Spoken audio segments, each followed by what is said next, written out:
Okay, so last time, yung progress natin is nakaka-pick up na tayo ng item.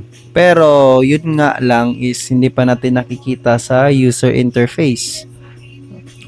Sa inspector pa lang natin nakikita katulad nito dito sa ito. Ayan, yan pa lang natin nakikita. So ngayon, gawan natin. So paano ba? Una, create ka ng UI tapos canvas. Sa canvas, scale it with screen size and then 960 by 540.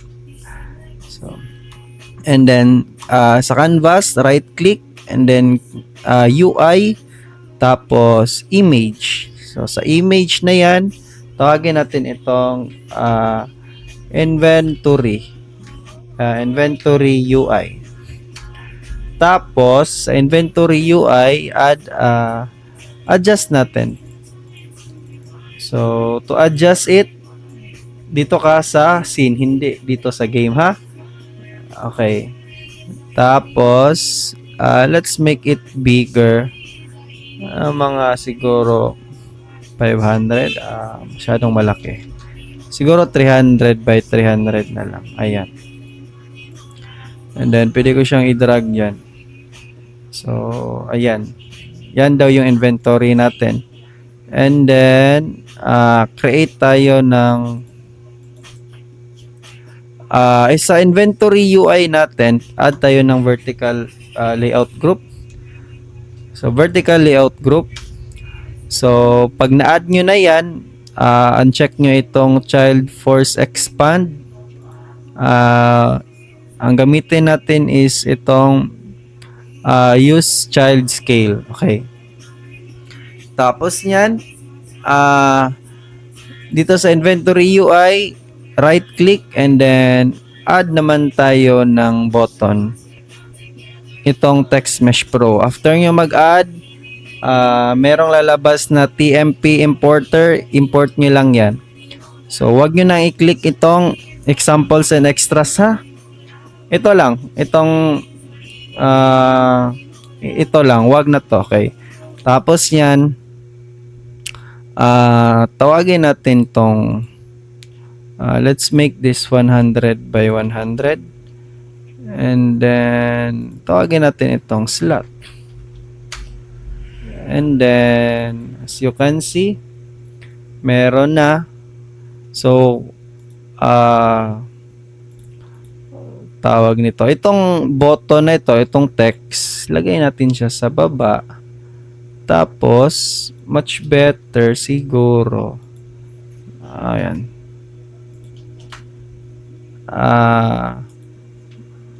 I-auto nyo, auto. Tapos, yung automatic na minimum size is 8 up to 20. Ayan. And then, pwede nyo nang i-remove. Pwede nyo nang blank. Ayan, blank na lang. Tapos, itong inventory na to, itong inventory UI, ibahin natin yung color kasi masyadong ganyan. Okay, para tapos, itong slot na to, get component natin yan. So, paano ba? Gawa muna tayo ng mono behavior script. Tawagin natin itong inventory na UI. Inventory UI. Okay. So, sa inventory UI, pwede nating i-drag dito or i-add component si inventory UI. Ang loading ba? Bakit sobrang loading? Okay. Add inventory UI. So, blank pa yan. Pwede na i-double click nyo ito. Pag double click, then start tayo mag-program. First, using Unity Engine, and then using Unity Engine .ui, and then using system.collection .generic. Okay.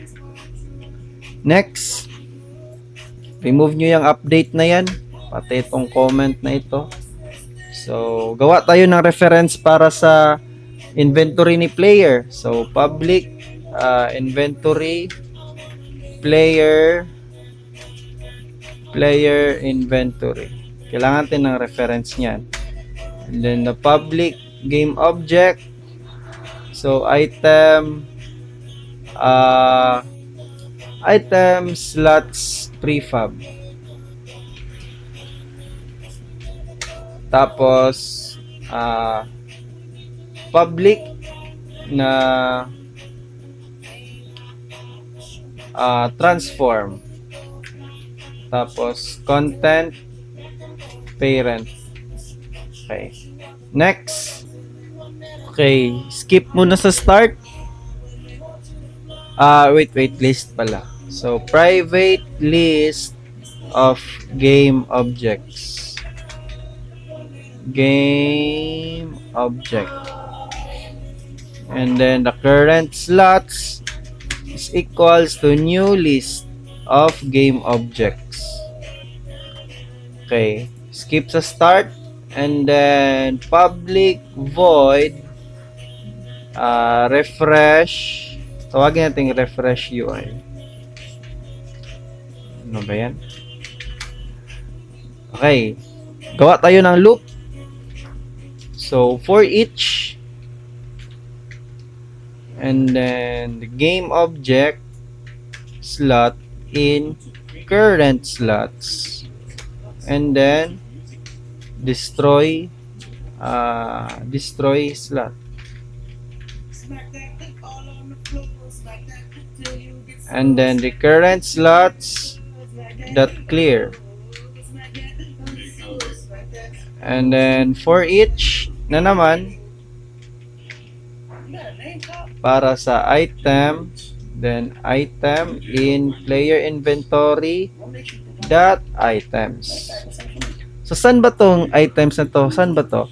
Kasi si player inventory, ito yung inventory na class, ito. And then remember, meron tayong items na list. So kaya kinuha natin yan, saan na ba yan? Itong items is galing yan dito sa inventory na items na also a list. So ayan. Then game object new slot is equals to instantiate the item slot prefab. Saan natin siya instantiate? Sa ating content na parent. So, content parent. And then, the image, icon image is equals to new slot that transform that find the item icon. Hindi. Wag na lang pala. What if kunin na lang natin kay new slot. So new slot image mali. New slot wag na lang natin i-find. So that get component the image. And then ayan. Tapos pass natin kay icon image that sprite is equals to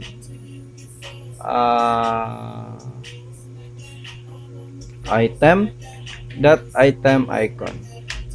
So saan ba galing ito? Yan. Tapos the current slots that add sa ating new slot. So I know medyo nahirapan ngayon kasi paulit-ulit yung item na naman. Tapos may item icon na naman dito. So sige lang. Okay lang 'yan. Basta i-differentiate niyo na lang siya sa color. So ito pag ganitong color, pag ganyan, pag medyo green, mga class 'yan. Ano ba yung class? Ito yung mga class. Ito yung mga script. So ayan. Kaya as you can see, punta tayo dito kay inventory UI. Yan sa inventory UI. Color green yan. And then dito rin sa inventory. Ayan. Kaya ganyan. Tapos dito naman kay inventory, ito yung item, yung class, color green din yan. So kaya ito, galing yan dyan. Okay, next, pinakakulang ito na lang sa dito sa add item, then refresh UI. So pag nag-add tayo ng item, kailangan pa pala natin ng public na reference dito na lang sa taas para mas maganda tingnan. So public inventory UI and then the inventory UI. Tapos inventory UI dot refresh UI. Ayun. Okay. Ano na lang kulang nito? Ang kulang nito, i-save nyo. Punta tayo kay Unity. So after nating i-save, mapapansin mo si inventory UI meron ng scripts dito. So para malagyan natin yan, ito si player, drag nyo dito para may reference tayo sa inventory ni player. And then si content prefab, which is inventory UI lang din. And then itong item slot prefab, bago natin i-drag yan dito, itong slot, gawin muna natin is i-drag muna natin si slot dito sa assets para maging color blue. And then delete natin yan, hindi natin yan kailangan. Then yung color blue na ito, drag natin dito. Okay. Ano pa ba? Tama, si player.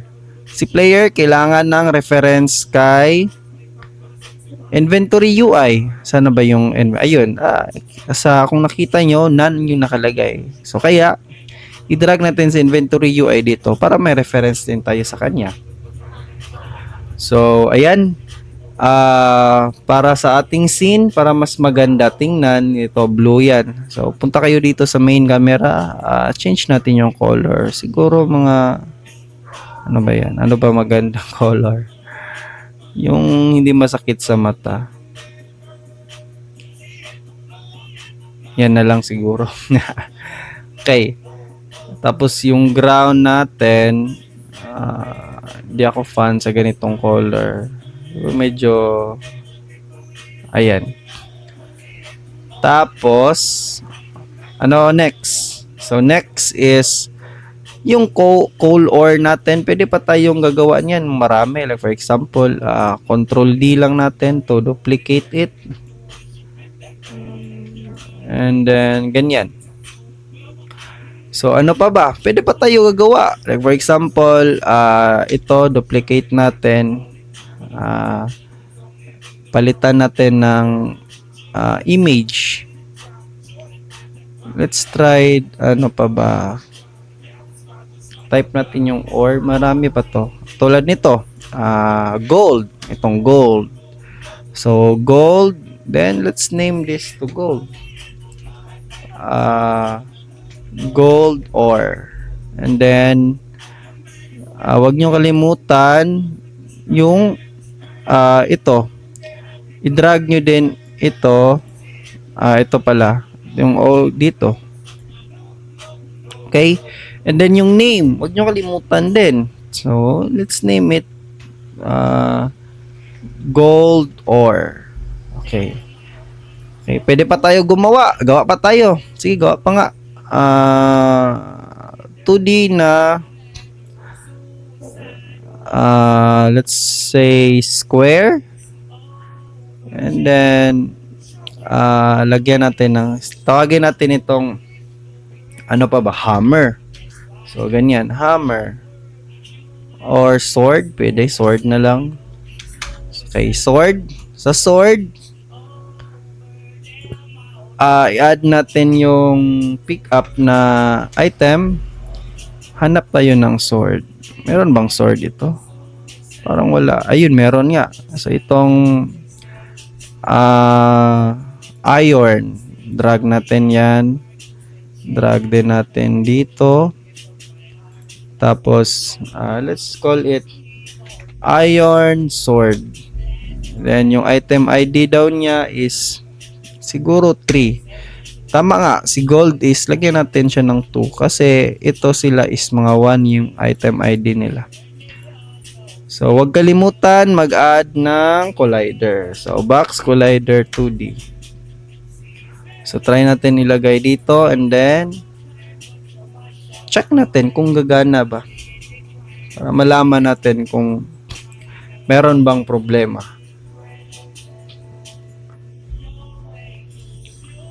So, ay, nga pala, pag si Sword dapat naka-check yung is-trigger.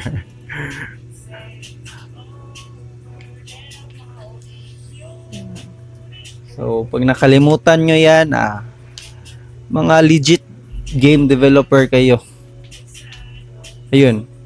So, you can see, nag-add nga. Ayan.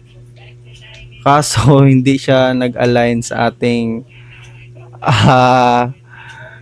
tawag nito, sa ating inventory na UI. So, para ma-fix yan, nasa na ba? Try nga natin isauli natin yung slot para ma-fix lang natin. Slot. Uy, ba't nawala? Okay, slot. Try kong i-duplicate ito. Duplicate. Yun nga, ayaw niya nga. Bakit nakaganyan?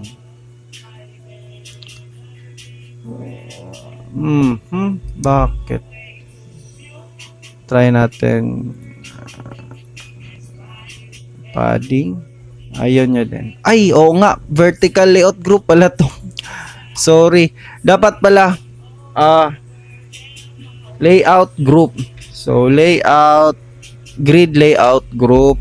Yun. Ka-vertical pala. So, ayan. So, ito, 100, 100. So, pwede na siguro yan. Yan, pwede na yan. So, remove, and then try natin.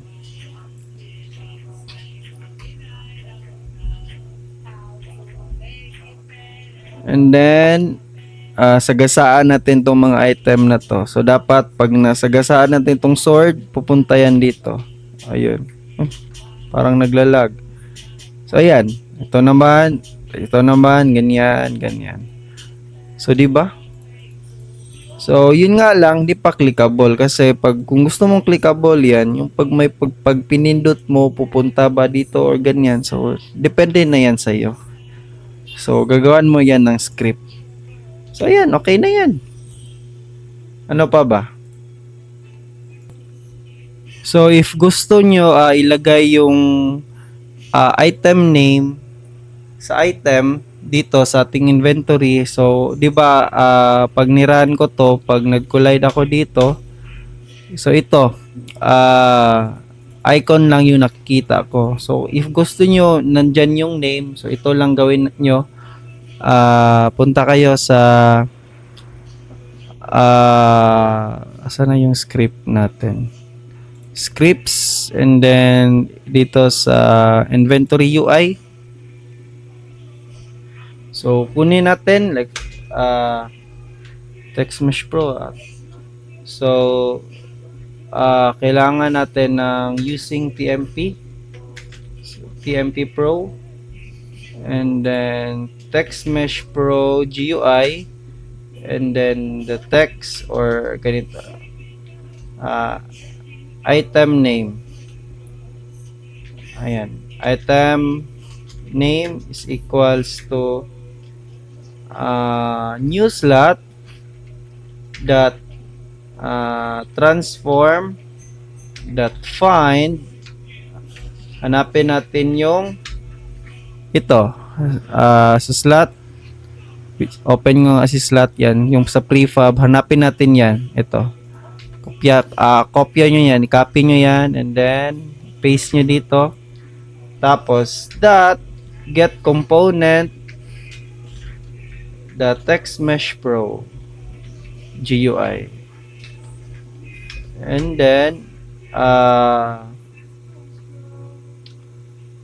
wait lang, next is item name.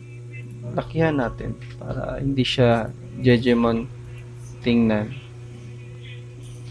And then item name dot text is equals to uh, ito item name. Ayan. Save. And then try natin. So, pag collide ko dito, ayan. May mga name na. Okay, yan lang.